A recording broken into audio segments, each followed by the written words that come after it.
We still do 7 NUFC Matters show a week for free. But if you want to help support NUFC Matters, then there are a few ways of doing it. Hit the like button on each live broadcast and video. This helps the channel grow. Hit the subscribe button and select the all notifications bell so you don't miss a single show. If you want to help us financially, then you can join the channel using this button with the membership starting at $1.99 a month.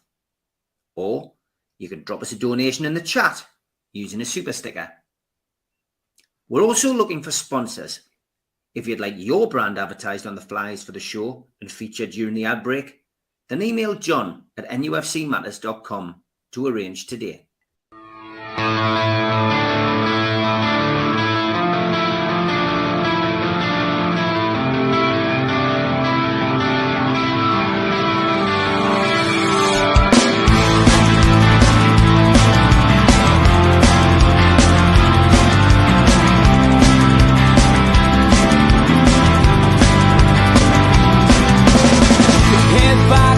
Critics attack. It feels like I've been talking to myself again. But it's the only way you're ever gonna learn. You look back and it's all in the past. I'm dwelling on the thoughts I cannot say to you. If I don't say the words, then maybe it's not true. And it feels alright when they come and say to you, you're the only thing that makes us all believe. And it feels alright where the worlds collide. Manipulation stands to make us break. What time you said is coming over you. You wish it upon a star. You wish it on a star. You are, you are, you are. You fight back, it's an all-out attack.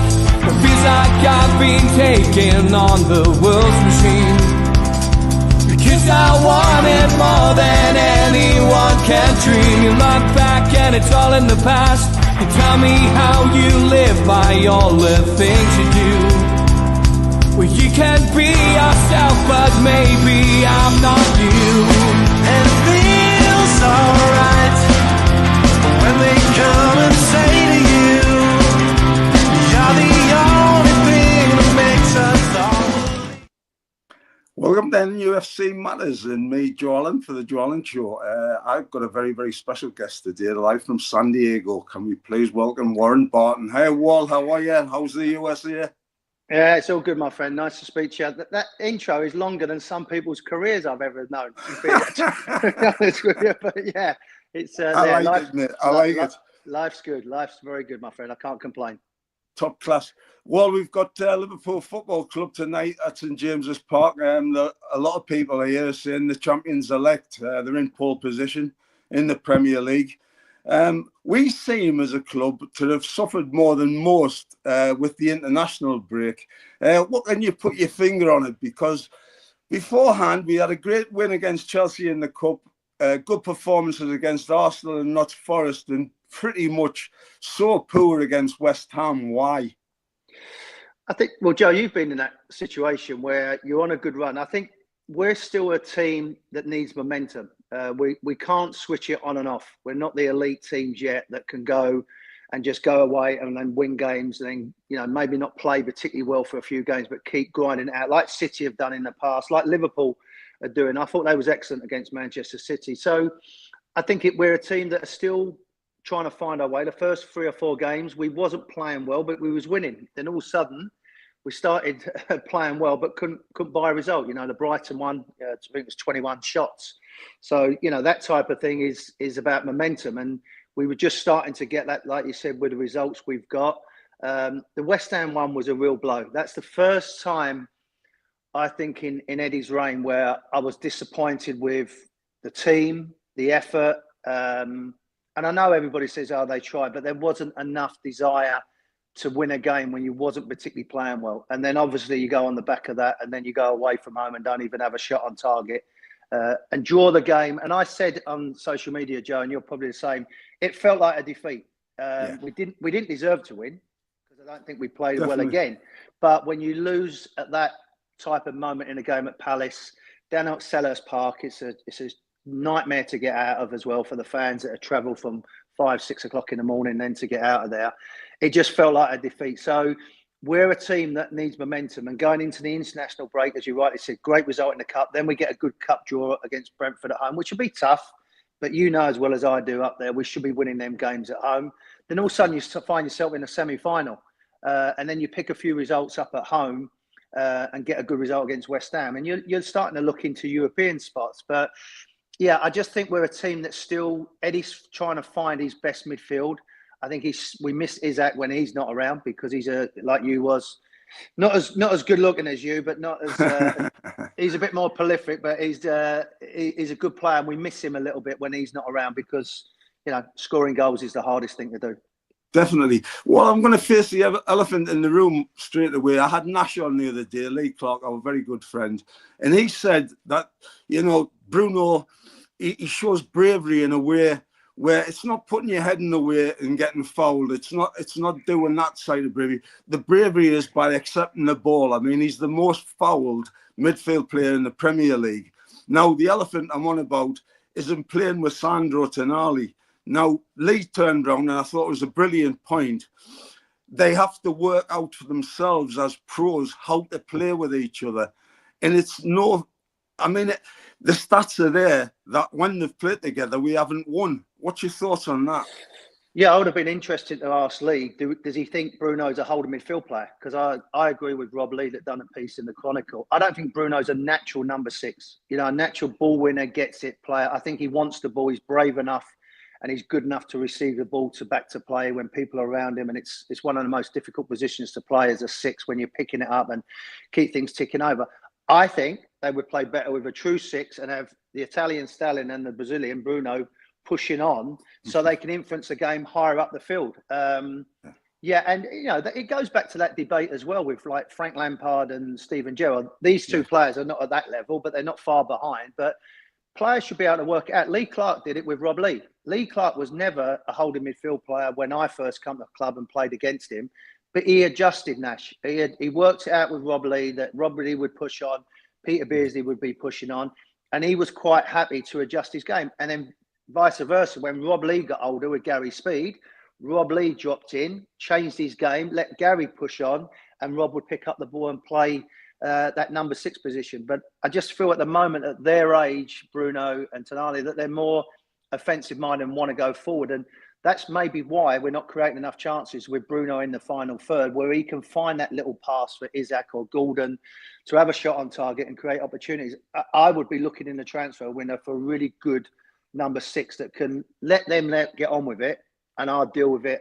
We had David Batty, who I thought was one of the best number 6 players that I've played with, where he just got it, give it, and won it, and give it to other people. So, that's where I think that balance, like I said, he was trying to find that balance, Eddie, with that midfield area, because the names look good, but you've got to find a way to figure it out. And, Lee's right. And, you've been in a changing room where you have to have a conversation with each other. But I think when you look at what we've spent and what they are, let's go and get a number 6 player that can allow the midfield players, because Willock's a good player. He wants to push on.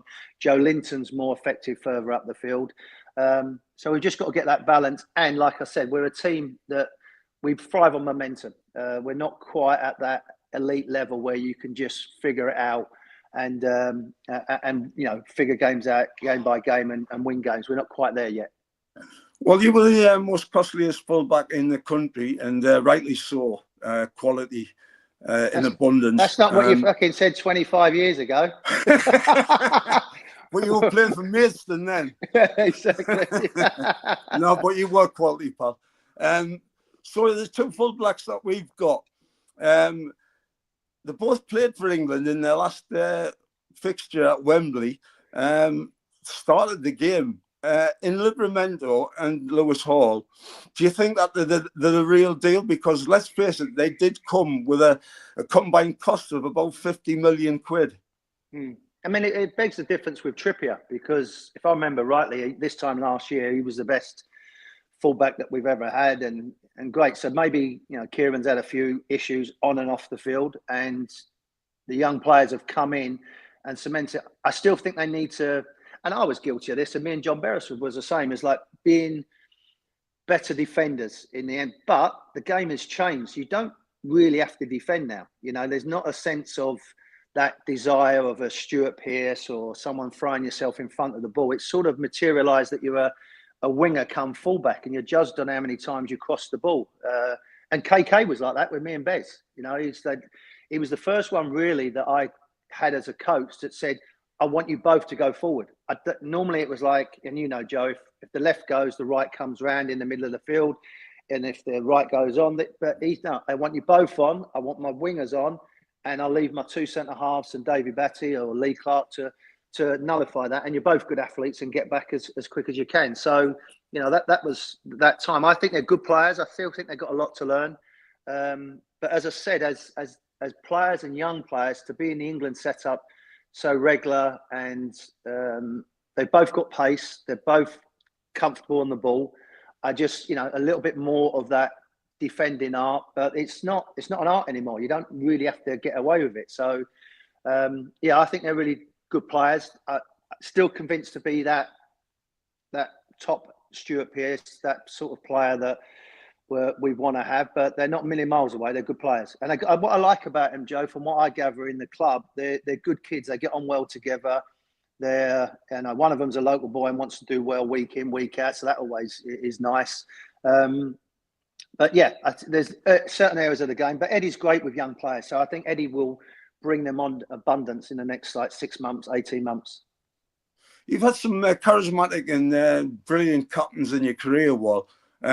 Bruno, is the captaincy weighing him down a bit for his performances being a little bit lacklustre to what they were last season? I will say in the last few games he has become more and more effective. But has it weighed him down, the captain's armband?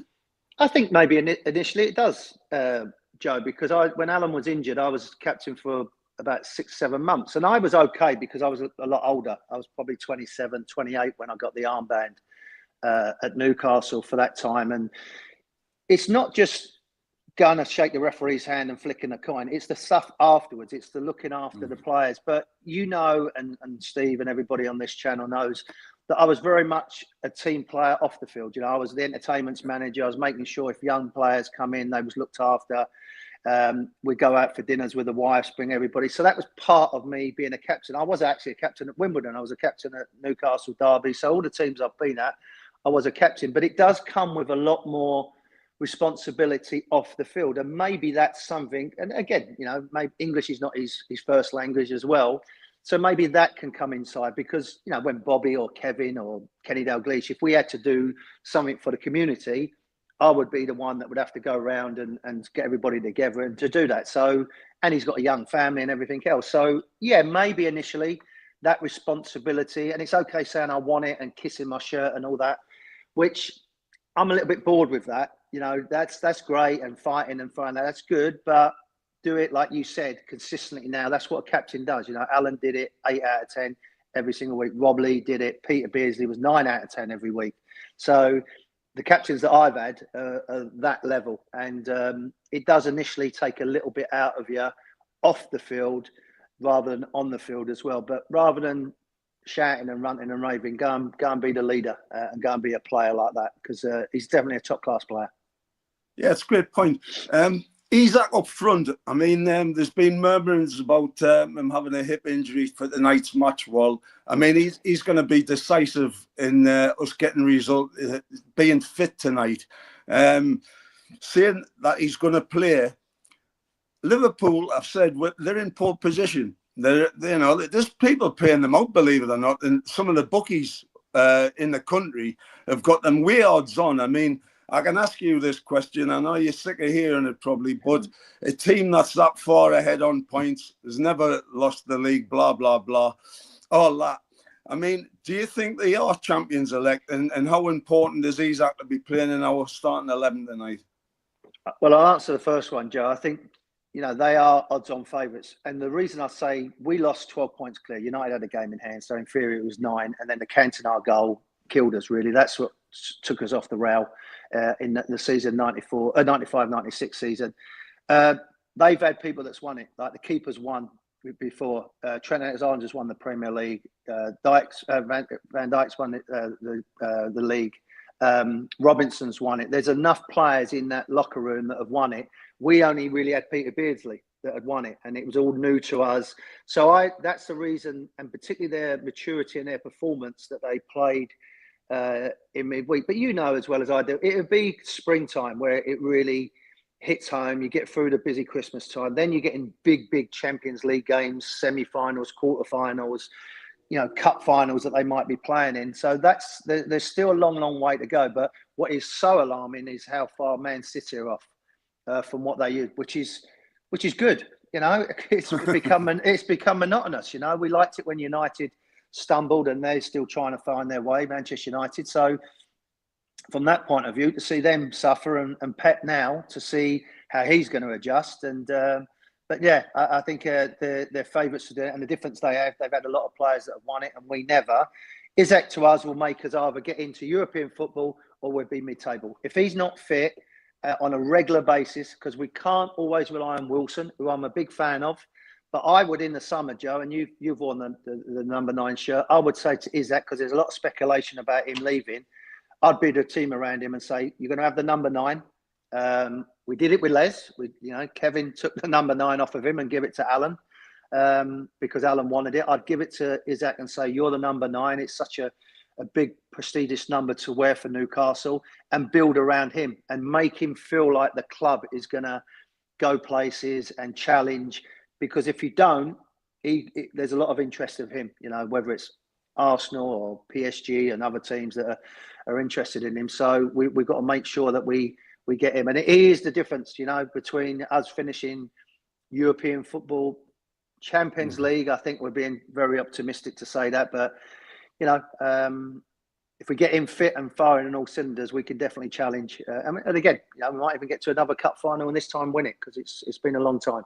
Yeah. You're just going off piste a bit, what? You talked about Man City. How important is Rodri to Man City? Is that one player? Can that one player make that much of a difference to Man City going from champions last year to now, like, they're really struggling, I think, 6 games without a win? Joe, you know what it's like as well. It gets in your head. You know what I mean? When you don't have Rodri and then they lose a couple of games, I think he's such an influential player. He gives them that physical presence. But I don't think he's the be end and end all. I know he's Ballon d'Or and everything else. I think I think it was coming. The start of the season, they was winning games, but they didn't look great. And then he gets injured. So I think the Premier League is so difficult because it's demanding, it's challenging, but also coaches are trying to figure you out every single week in different styles of playing. Like Brentford play different than Liverpool. Liverpool play different than Brighton. Brighton play different than Newcastle, where in the Liga, everyone sort of plays the same. Possession, soccer, technical, keep hold of the ball. Bundesliga is the same. They want to keep possession. They want to play with a purpose. But in the Premier League, you've got every asset of how you play. So I think he's very, very important. But I think it's become now a bit of a mindset. And people are smelling blood, and a little bit what happened to us. We rocked a little bit and we lost at Upton Park. Then we lost at the City Ground, and it was like, oh, these are not as good as maybe as we thought they was in October, November, December. Now we can get at them, and I think that's what people have said. And he showed his colours, Pep, when he started giving it the 6, because he's bigger than that. He don't need to justify what he's done. But yeah, going off a little bit, it is alarming that they've fallen like that. But it's fucking great as well, because they've had their way so much. They've changed the face of how the Premier League is looked at now, that is seen as a one-man team, but it's definitely not now, because other teams are getting in there. Do you think the Euros have been damaging to some of the players' current form as regarding league form? I mean, Foden last year, he was on fire. He hasn't even scored this season, I don't think. Cole Palmer obviously didn't play much in the Euros, and he's on fire for Chelsea. You could say Gordon, Anthony has not played anywhere like his consistent standards that he's had, but when he has played, Newcastle United play well. And there's been some murmurings in the press about Liverpool, and he's signed his new contract now. All that stuff should be forgotten about. I'm sure you'll agree. But when Anthony Gordon's on, we're on. Do you not think? Yeah, there's no doubt. Your big players, and I'd throw Jude Bellingham in there as well. He's not the player he was before he went into the Euros. I'm a believer though. The players now are well looked after, and again, they have the first class, fitness trainers, the dietitians, the masseurs, the way they travel, the way they're looked after. So I do feel that, the top players don't have much of a break, 3 or 4 weeks, maybe maximum 3 weeks they have off. But in the week, they are a lot more prepared, analysed, blood tests, samples, everything else that goes with it. So, but it's it's a two-headed monster, really. Like, do you want to be successful and represent your country at the biggest tournaments, or do you want to have, like, big summers off and not play? So, I do feel that the Euros take a lot out of you, but it's also, you do have the preparation to go forward. So I think it's just how you handle it, and maybe it's a little bit of the way England played, rather than, like, if we would have won it, everyone would have been on cloud nine and scoring goals. It's the way we played, and then the way we just went out in the final. So maybe that was part of it as well, and a lot of it's up here mentally rather than physically tired as well. So, Wal, how do we beat Liverpool tonight? I mean, I know the high press, and I know that it always starts from the front and what have you. But how do we get past the form team in the country tonight? And I mean, how important for you as a defender has Virgil van Dijk been? Yeah, Van Dijk, I think he's been, he was phenomenal at the weekend, and he's present. It just makes the game look so easy, so comfortable. I think you've got to keep challenging. You've got to keep playing on him. Or Joe Gomez playing him. I think the manager as well has done great. Trent Alexander was phenomenal for 70 minutes of that game. They bring on an out-and-out winger. He's getting roasted, so they take him off and put someone else on. So the manager's got a lot of credit. But I think Liverpool, when we've ever played against them, is that you have to match them man for man. I think that's the most important thing. I think they will give you a chance. It's just if you take it. I think if you sit back and allow them to have the ball, they can dominate possession now, which is never normally in the case. Like before, you sort of said, let them have it, and they give it away, because they do want to play a little bit. In the times gone by with Klopp counter-attacking, they want to, go in behind when you've lost the ball and get it out to Mo Salah. So it's a massive test for the back line today. Pope's a very, very good goalkeeper. I think the fans are the most important thing today, Joe, because if they go into the game feeling apprehensive, nervous, and at the first 10 minutes, let's say Liverpool have a couple of good chances and there's a few groans and moans, I just remember when the fans are involved in there, engaged in it, it doesn't have to give you a big lift. If you make a good tackle and block it, they get behind you, and it sort of gives you, going back to what we first said, that little bit of momentum in a game.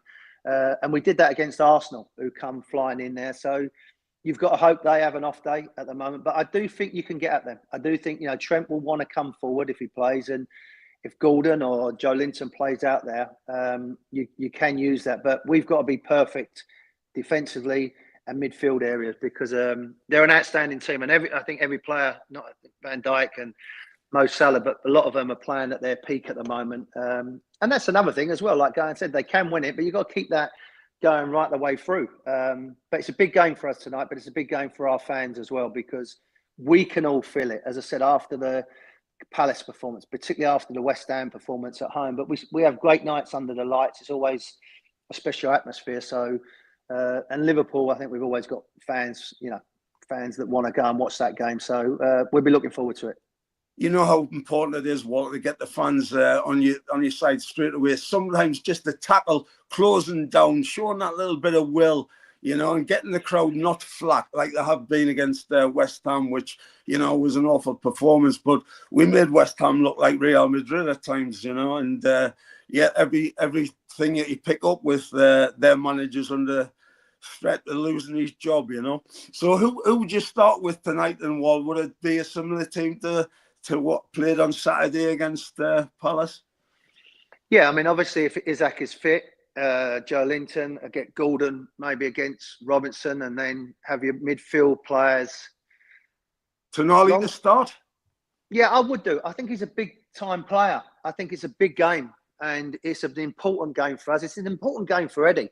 You know, we paid a lot of money, so I think we would do, and maybe Longstaff in there to help him out, just to get over that first hour of the game.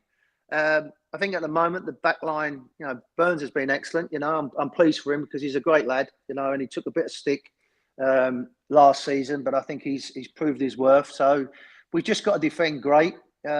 So, yeah, I would play Tonali. He's a big-time player. We paid a lot of money for him. I know he was out for a long time. Joe, he fucking owes us. You know what I mean? 10 months he was out, and we stuck by him and looked after him. So going back to what Lee was saying, you know, players have to take responsibility, sort it out and go out there and play the game of your life. And whether it's a tackle, pass, you want to play against the best. They're great nights at St James's Park with the lights on, and you're playing Liverpool, you know, arguably the best informed team in the world, let alone in the country. So you've got to go out there and perform. So, yeah, I would do, Joe. I would play him. You're an expert defender, Walt. You've got Mo Salah. He's got 11 goals this season. His numbers are second to none. They're up there with the best. How do we stop Salah from playing? Would you mark him man to man, or what would you do with Salah?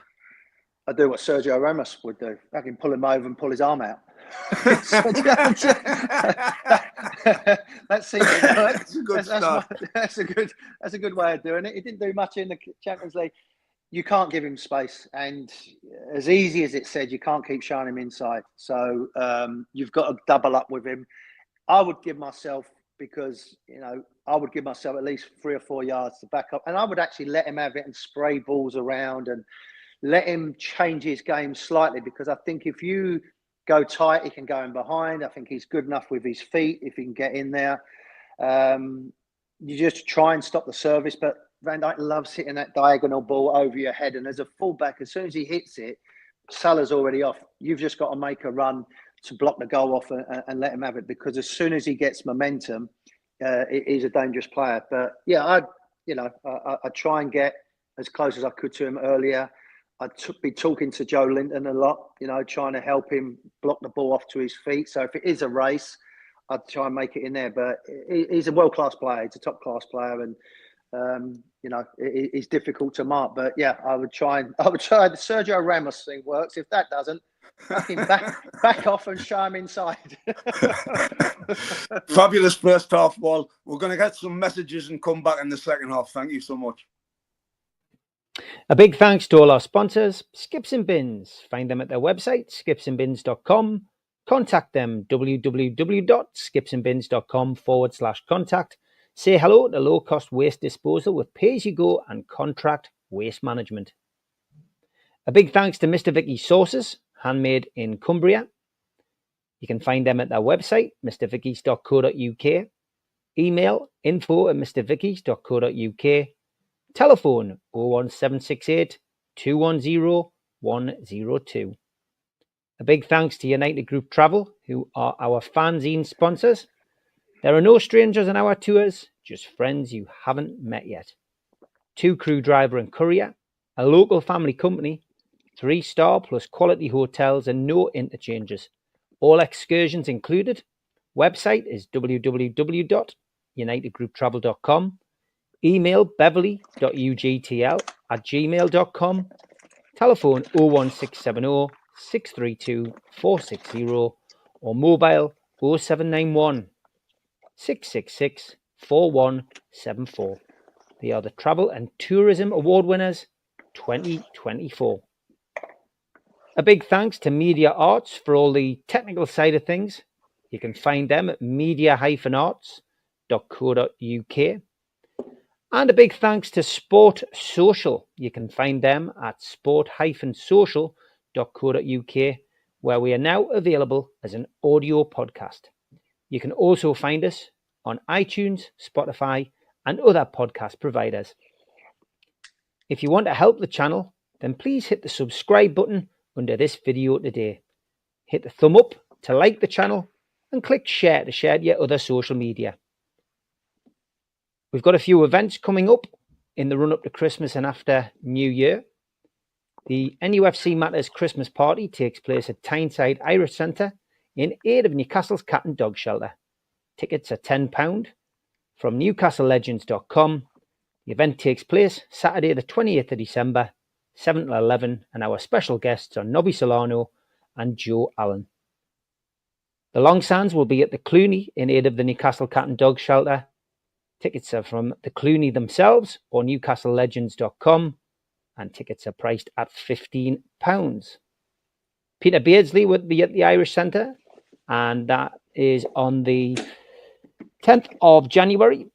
Doors are 7 o'clock, and tickets are from newcastlelegends.com. You can also buy some tickets for that event at Woucher. And there is an evening with the entertainers on the 24th of January 2025.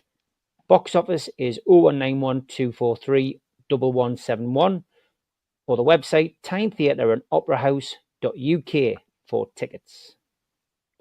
And Lee Clark is at the Gateshead Leisure Centre on the 31st of January. You can contact Gateshead Leisure Centre direct for those tickets. Don't forget as well, Will Scott's book on the entertainers is selling well and is available from newcastlelegends.com or from the Backpage shops in Newcastle and the Metro Centre and from Amazon. Throw me back here with Warren Barton. Well, what's your normal day like in San Diego? Oof, I'm going to make you jealous now, Joe. So I normally, You already have. yeah, normally wake up about 6:15, take the dog for a walk, give her food. I've got an old English bulldog. She's only got 3 legs, so she's going to go one way around the block. Unfortunately, she had cancer, but she keeps going, the old girl. She's still there. She's going to outlive me, I think. I do my Orange Theory class, do a nice workout Monday to Friday. And then I was doing some coaching with some young kids in the afternoon, academy kids. But there's a new MLS team in San Diego now, so I'm looking to get involved in that. And then at the weekends, I work for Fox Sports, so I might be covering the MLS. We've done the Bundesliga, Premier League, World Cups. I was at the Euros. Funny, Joe, you was talking about that. And also Apple TV, which is part of the MLS as well. I do some of them games as well. So media, bit of coaching, and a little bit of my time as well. So I'm very, very lucky, as I said. So Well, I can walk the dog. I can walk the dog for you. She might be quicker than you, Joe. That's the problem. No doubt. No doubt. We've got a question, Wall, from Bernard from the Felon there. With the PSR issues, if you were managing, which blue chip player would you sell to help the club compete with the top 6? Would it be Bruno, Gordon, Isak? Wow. Well, I said how important Isak is. Scoring goals is the hardest thing to do. He's just signed it, the young kid as well. So I would go with Gordon. I think Bruno, there's not too many of them around what he can do. So, yeah, I don't like these questions, but yeah, I'd probably sell someone else before if I could get rid of a couple of the other fringe players maybe. But yeah, no, if I had to, Gordon would be one. But yeah, it's a tough one. But yeah, I'd keep my captain and keep my striker. Fair play. Robert Maltman says, it's a joy to see Warren Barton on, a proper legend. We totally agree with that. 2 questions. Who's the biggest joker in the dressing room when you were there? And how good was Darren Peacock? I think we've spoke about Lee Clark being a joker. He made me feel so welcome when we come in, purely by just taking the piss out of me. And me and Les when we first come. So, yeah, Lee Clark was obviously the joker. David Batty, Joe, was probably the funniest man I've ever been around. His dry sense of humour, the Yorkshireman. But ultimately for me, Stuart Pearce was the funniest guy. He was brilliant. So I was lucky enough, them 3. Nash was cutting. He could be to the bone. He'd let you know straight away. But you can't help but love Nash the way he laughs and the way he is. From him, David Batty was fine, but he was only there really from 10 o'clock until about 11:55, and then he fucked off and went straight home. He never socialised with anything else. But I shared a room with Stuart and that, and he's a great sense of humour. If you ever hear him on his talkings and the thing he does, he's a funny man. And Darren Peacock was brilliant. Very quiet. Philippe Albert, Steve and Philip were similar in the way they wanted to play football. They wanted to get on the ball. Darren complimented them too. He would do the other stuff around, and Peasy was great in the sense. And a little fun fact, I don't know, I think it was about 3 inches different between one leg and the other, and that's how he played. He had little inserts in his boots to make that difference up. But Peasy was great, and a lovely man. Didn't say a lot, didn't get involved. He could drink and all. He was a good guy. Barry Hogan asked you, well, did you feel you didn't get the respect you deserved at the Super Dons, Wimbledon? Wasn't it until you signed for the Toon that they realised what a great defender you were? Well, I think because at Wimbledon, Joe, and I think we was playing against each other at that time when you was at Chelsea, it was a conveyor belt. So before I left, Phelan had already gone. Before he left, Keith Coe had already gone, who was an England international. Before that, Dennis Wise had gone. So then after me, John Scales left. So, they was used to it, Wimbledon, of selling arguably what they're better players. So, if I was going, they thought someone else was going to be sold on and things like that. But I had great times there. I mean, a good friend of yours as well, Vinnie Jones, he was at the club with me, and John Fashanu, and Mick Hartford was brilliant. I love Mick. He's was a top class professional, good top player. And again, someone would look after you. So Wimbledon took me from non-league or lower league and made me into a man. And then obviously I wanted to leave and told Joe Kinnear and the club that I wanted to try and compete and win things. I got into the England squad with Newcastle and England, with Wimbledon as well. So, but I wanted to play in Champions League. I wanted to try and win an FA Cup. I wanted to try and win the league. I wanted to try and do things. So, Newcastle come along. But I had a great time at Wimbledon. Good, funny. We couldn't get away with it now. You would have played there at Plough Lane, where you would finish the game. There was a players' lounge, which was no bigger than 15 by 15. So if you'd had a bit of a problem with us, you was going to get a punch up in the players' lounge. And then from there, you'd go up the stairs to the chairman's office and go and have a look at the chairman, which was actually no bigger than the players' lounge, and then drop down the stairs at the other side. And there was a nightclub that opened at 7:30. So it was fantastic. We'd go in, round, out, and that was it. That was us. So it's funny, Walt. It's funny because Don Howe used to say to us, was I playing for Chelsea or Wimbledon? The amount of time I used to spend at Wimbledon with Vin and yourselves. Yeah. He used to say you should have signed for them, not Chelsea. I'll agree with him. We've got a question here.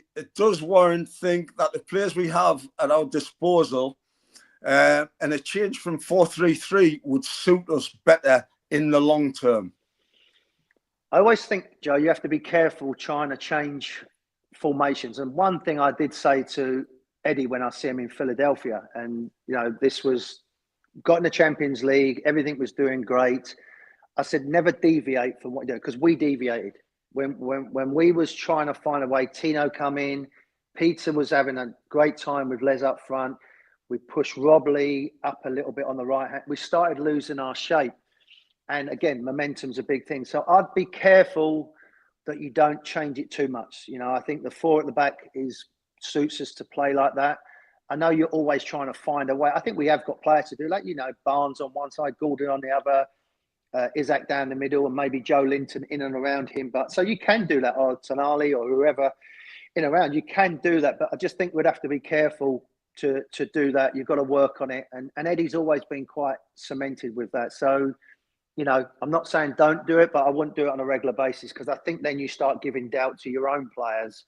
And that's the last thing you want to do when you're not having the greatest of runs at the moment. And to be fair, it's not a disaster, but Palace draw in when we should have won it. And the West Ham game, as I said, was a major disappointment. It's the first time I said I felt really disappointed with the Eddie regime. And it's not purely down to him, but the players. And it was flat. It wasn't great. John Askew was asking, well, all the best with this one. Wonder what Warren thinks of FFP, PSR and anchoring. You can get cream for that, can't you?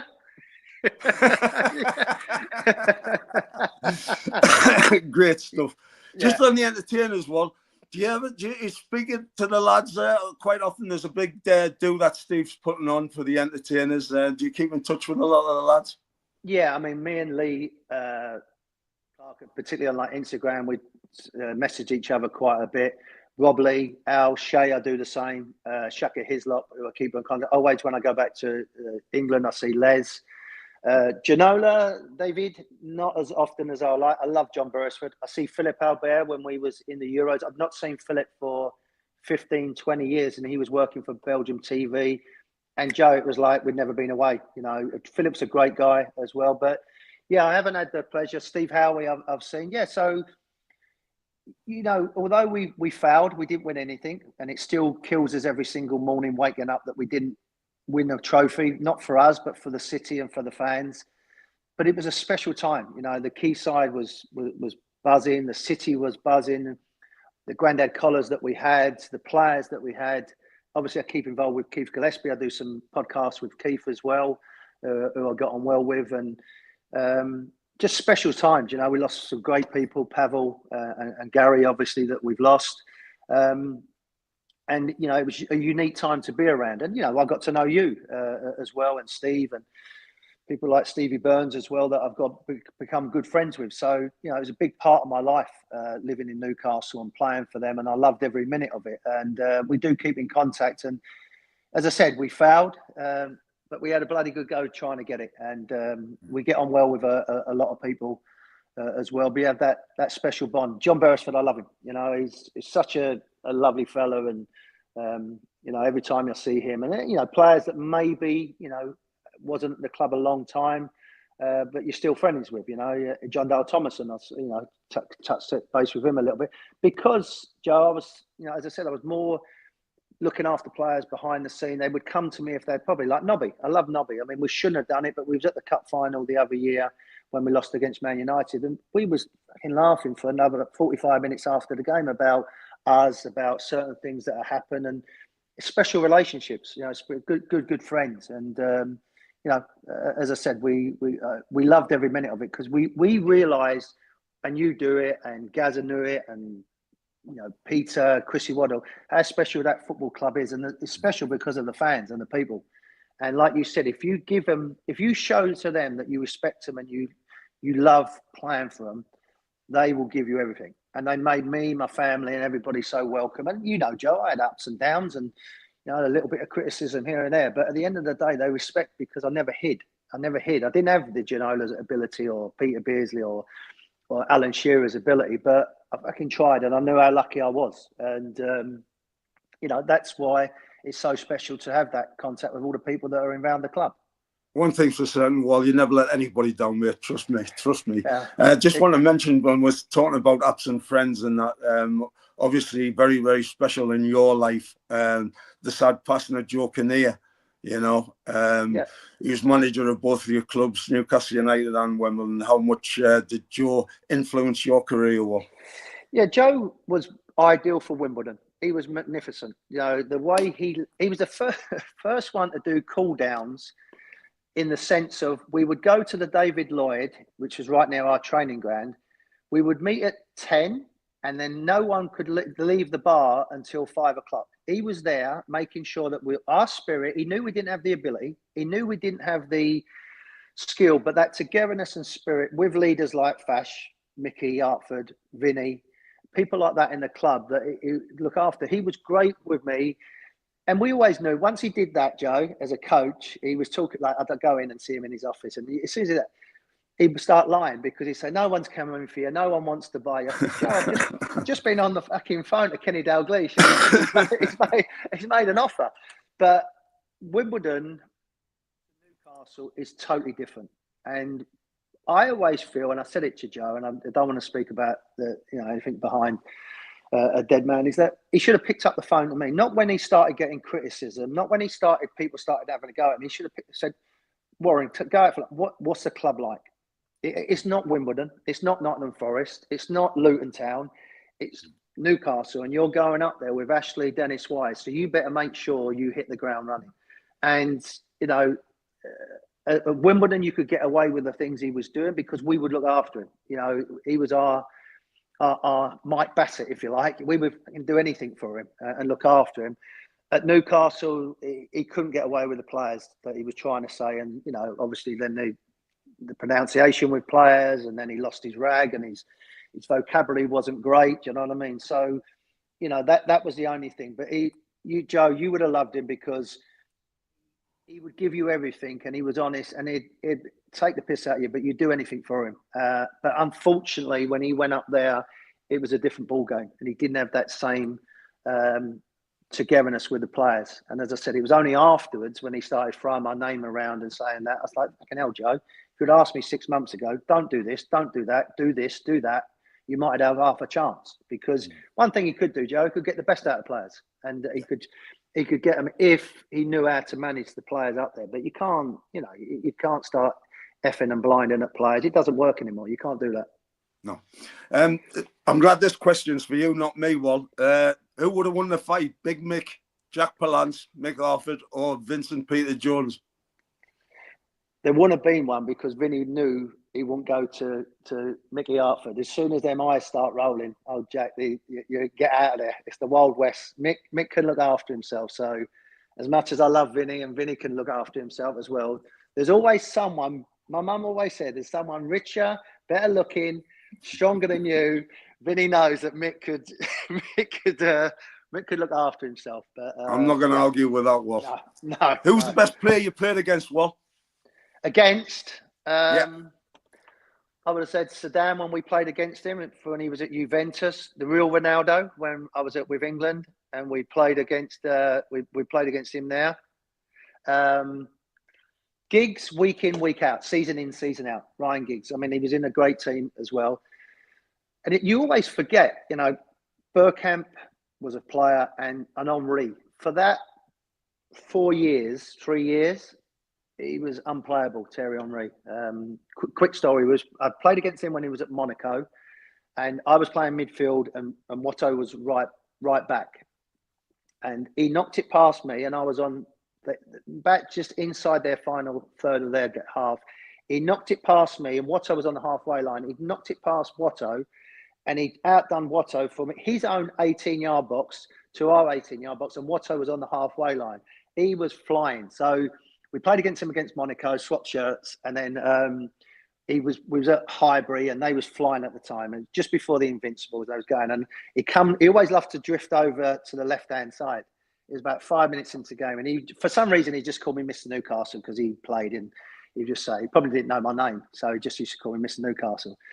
So I said, he come over, how are you, Mr. Newcastle? I said, I'm fine. I said, can you help me, please, Mr. Henry? I said, my wife and kids are here. Can you fuck off over the other side for about 30 minutes? He went, no problem. He terrorised Bez for about 30 minutes. And then at half time, as he walked in, he went, is that okay? I went, that's fine. Perfect. Thank you very much. So Brilliant. He was a tremendous player. Tremendous player. Brilliant stuff. Gary's asking, Wal, do you think players are adaptable to changing systems or the style of play? Nowadays, there's also basically data, stats, all the rest of it. They're getting horses for courses to come in and fit all this data. Can they change systems? The reason that is why he asked that question. Yeah, I think they should be able to. I think modern day players now probably are more adapted, whether it's the academy level, because predominantly, Joe, at our time, it was 4-4-2. That was predominantly it. And I remember 3 at the back occasionally with Terry Reynolds. We would play that with England. He did that against Spain. But very much rigid of how we play. But I think players, and particularly the world brand of players that come in as well, should be more adaptable. You do have to have certain players could do that. Going back to what I said now, most fullbacks are wingers converted into fullbacks now because they not look to have to defend. So, yeah, I think players should be adaptable. I think coaches should be adaptable. I think coaches should look at what they've got sometimes in a game and change it around a little bit. You know, yes, you want to be rigid. Going back to what we said about Eddie, 4-3-3 is what he predominantly likes to play. But if he can see a problem in the game, he should be able to say to Barnes and Gordon, we're going to go as a 4 for the moment, flood it in midfield, leave him up front for 5 minutes, and we'll figure that out, and then we'll go back again. So, yeah, all the data and everything we have, the players and coaches should be a lot more flexible than what we are at the moment. And, you know, the top ones are, you know, you look at Ancelotti, he will go from different systems and different style of plays and different cultures and different leagues and different teams and still be successful. John W. from Hewitt's asking, Wal, you talked about the transfer deadline. What player, who would you bring in? Well, I would, yeah. Can I come back to that? I mean, as I said, we need a whole midfield player. I know the kid we're looking at Sporting, the striker, but now everybody's looking at him. Yeah, I would come back to that because there's certain clubs where they've got abundance of players that are maybe not playing regular, but I go with personnel. I think we need a 6 and we definitely need another forward. So I wouldn't get squad players. I'd go and get players that are going to play in that position. I wouldn't, because I think what we did last transfer window, we got squad players that would come in, and if this didn't work, we could tailor around. I'd go and get proper players now. He is a 6. He ain't a 6 come 8. He's a 6, and we're going to get a number 9, not a 9 that can go and play on the right and come in. I'd go and get the proper deal. So yeah, that's what I would go with now. Names and that I'm always a little bit apprehensive because everybody's after the same sort of players, but I would go for the numbers that we need, not just bring in a couple of new faces. I think we need. I think, Joe, I don't know whether you agree. I think we need to strengthen our starting 11 now. Yeah. I think we've got a good squad. When I look at our bench, I think we've got good players coming in, but I think we need to strengthen our 11. We did it with a goalkeeper. Hopefully, Botman's not going to be too far before he comes back. I think we need to strengthen our 11. I'll get better players than we've already got, and you're going to need to spend money. So the owners need to know that as well. Yeah, Tim C's asking you, well, what are your favourite 3 albums that you listen to? I'm a big Coldplay. I like Coldplay. They're up there that I like. I do like the Jam as well. I'm a bit Paul Weller. I like him. The Style Council was a big one. And then I like a little bit of the house music. I mean, that's come back on the scene. Everyone's gone a bit nostalgic. I do like a bit of house music that's come in. So yeah, they're the type of music. Coldplay at the moment is what I'm into. I went to see them in Milan. They was brilliant. So yeah, I do like my Coldplay. I'm not an Oasis lover at the moment. I'm not selling out for the tickets for that. I know I'm probably one of the minority. I've got a quick story, Joe. Let me tell you about a quick story. I was in New York, and Liam Gallagher and Noel Gallagher was in the same hotel, the Essex House. It was about 97, whatever it was. So anyway, we're in there, say hello. I actually get on well with Noel. Liam is Liam. He does his own thing. So we was chatting about football and everything else. He said, look, I'm here with my wife. He said, here's a couple of tickets, come and watch us. We're at Rockefeller, just round the corner. Come and see us. I thought, bloody hell, what a result. I'm going to see him. So I said to my wife, come on, let's go and get quickly something to eat. And then we go in there. They're probably going to come in realistically about 8 o'clock going in there. And there was a good band called the Black Crows was in with them as well. So they was on the billboard as I walked past. I thought, that's fine. Black Crows will be introduce them. Oasis is going to be going. So get in there about 7:30, 7:45, coming in there. All of a sudden, 8 o'clock, Black Crows come on. So they were on for a little while. I said to the fella next to me, I said, when's Oasis coming on? He went, no, they've been on. They was the backing band. They've come in. So me go back to the hotel in the morning. They're in the breakfast in the lounge, walking around in the reception area. Noel comes up to me, what do you think about fucking fantastic, you were brilliant. I said, I didn't realise though, like the Black Crows was after. He went, yeah, we're just finding our way over here. We're just trying to get into it. So I blatantly lied to Noel saying, yeah, you was brilliant. I loved it. It was great. I didn't realise they were the backing singers to the Black Crows. So that was my little Oasis thing. Absolutely brilliant. I've never been an Oasis fan anyway, Walt. Do you think the game's gone soft, mate? Apparently you just kind of tackle, but you can't tackle well these days, can you? No, it's a physical game. It is a physical game, but it's being so. And players need to take responsibility. The way they react and roll around, and listen. I remember when Didier Drogba did it. So it's not just happened now.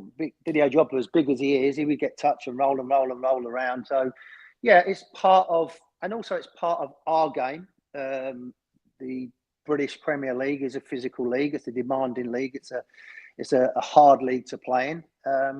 But yeah, it's got to the point now, as I said, defending. And that's why, as a young defender now, you can't maybe, as you used to do, put your foot in. You'd always get a mulligan. You'd always be able to put your foot in for the first one and think, I'll get away with that, apologise and get away with it. But now you can't do anything. And because of the technology and everything else that comes around, but players have to take a bit of responsibility because they're it is cheating, trying to get people booked and stuff like that. But then players have to adapt. Van Dijk, as I said, he's adapted because he intercepts everything. I never see him tackle anybody. I've never seen him do.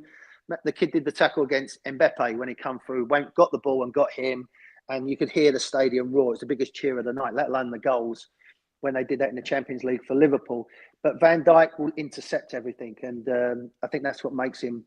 For me, the best defender ever was Bobby Moore, and Bobby Moore, even at that time, I've never seen any clips of Bobby Moore ever clattering anybody. He always used to nick it or intercept it. So he never had mud on his shorts either, did he? No, it's amazing. It's amazing. And Maldini's another one. You know, he would always just, looking at that generation. But yeah, it's definitely changed in the game. It's, as I said, you don't now have to be a defender. You can't be a John Terry or a Village. You wouldn't last 3 minutes, let alone Vinnie Jones and Mick Hartford. They wouldn't be on the field. Well, they get booked before they went on. What's your idea of the standard of refereeing at the current state of the game? In the Premier League, we take everything too personal. We are so arrogant in the sense that, you become now a personality. I always think the best referees, Joe, and you was the same, that you never see them. You never knew them and get around. Now all of a sudden they're celebrities. They're the stars. They're the stars of the game, and that's what's gone wrong. Because you look at rugby, you look at any other sports, you never see them. They just get on with it. They do the game. It's respect, and isn't it? Well, yes, and the reason you got to earn respect, and people don't respect them because of the way that they act. I remember getting told to piss off many a time off a referee saying, "What a great game I was having." Yeah. You used to agree with him. He was right though. He was right. Right, mate. What's your pre-match prediction for tonight, pal? Oh, I'm going to go with my heart. I'd love a 1-0 like we did against Arsenal. I would take a point. I would take a 1-1. If we can keep them from outscoring, we've done marvellous. So just get behind us, cheer us. But I would, if you give it to me now, I'd snap your hand off. 1-1. 1-0, I'd kiss your feet. So, yeah, that's where I would go with that. 1-0 win to Newcastle. Well, it's been an absolute thrill to have you on, mate. Honestly, I love you to bits. And Merry Christmas and safe, and see you soon, yeah? As we say, happy holidays from America. Take care, Wolf. God bless. Top man. Thank you.